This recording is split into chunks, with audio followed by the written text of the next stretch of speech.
Okay, let's talk about reinforcement. Sounds kind of technical, right? But stick with me.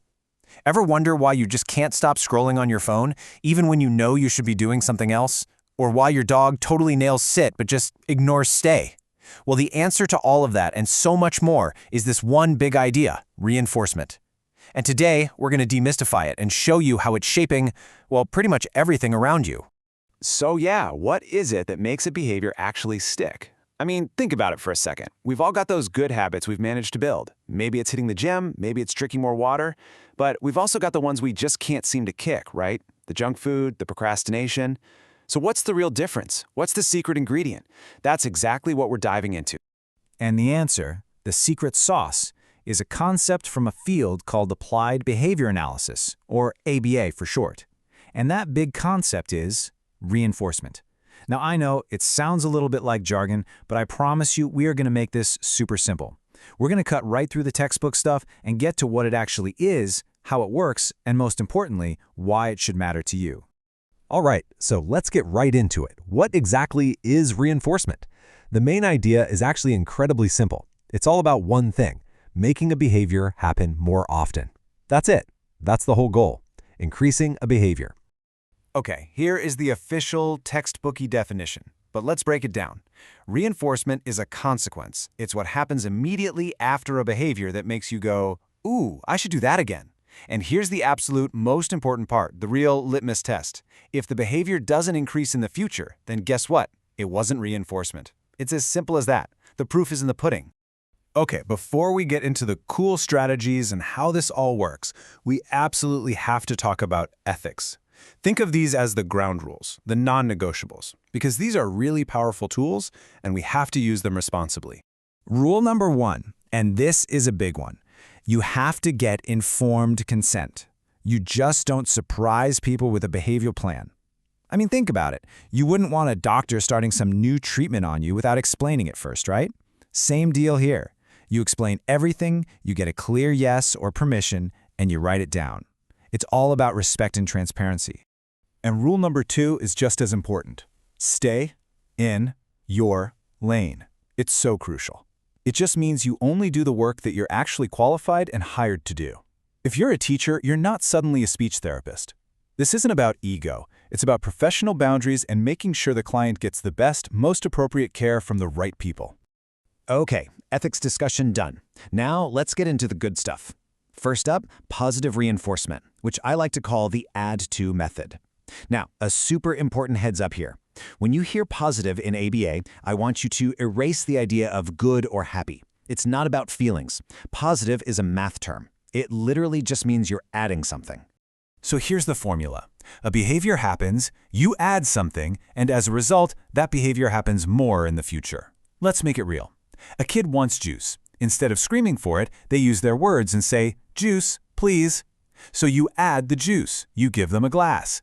Now, if in the future they're more likely to say please when they want something, bam! That's positive reinforcement. The juice you added made the polite asking increase. You know that classic saying, first work, then play? Of course you do. Everybody's grandma said this, right? Well, that's not just some old-fashioned advice. It's actually a formal strategy called the Premack Principle. We often call it Grandma's Rule for a reason. And I'm willing to bet you use this powerful reinforcement strategy all the time and don't even know it. So here's how Grandma's Rule works in action. It's a simple 2-step. Step 1, you do something you don't really love, a low-preference task, like homework. Step 2, you get access to something you really, really want, a high-preference activity, like playing on the iPad. See how it works? We are adding the opportunity to play on the iPad right after the homework is done, which makes doing that homework more likely to happen again tomorrow. Okay, next up is a really cool one.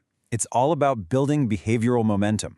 Think of it like a snowball rolling down a hill. It just gets bigger and easier to keep going. The technical name is the high probability sequence, or high P for short, and this one is an absolute game changer when you're facing a task that feels, kind of tough to start. So here's what it looks like. You start with a series of really easy, high-probability requests. Things you know the person will do, like touch your head, awesome, clap your hands, great job. You're getting this quick succession of yeses, building that momentum. And then, once they're in that flow, you slide in the harder, low-probability request like, put your shoes away. You're basically making it easier to say yes to the tough thing by getting them warmed up with the easy stuff. All right, this next strategy, functional communication training, or FCT, is so incredibly powerful. And here's why. It's not about stopping a problem behavior. It's about replacing it. We're teaching a better, more effective way for someone to get their needs met. Instead of just taking away a tool that's kind of working for them, we're giving them a much, much better one. Here's a classic before and after. Let's say a kid screams to get out of doing their homework. That screaming works for them. It gets them what they want. So with FCT, we teach a replacement. We teach them to say, break please. Now here's the key. The new way, saying break please, has to be just as easy or even easier and just as effective as the old way. It has to work, and it has to work fast to successfully replace that problem behavior. Okay, everybody take a deep breath. We are now entering the most misunderstood concept in all of behavior science, negative reinforcement. Seriously, almost everyone gets this wrong. So let's make a pact to get it right.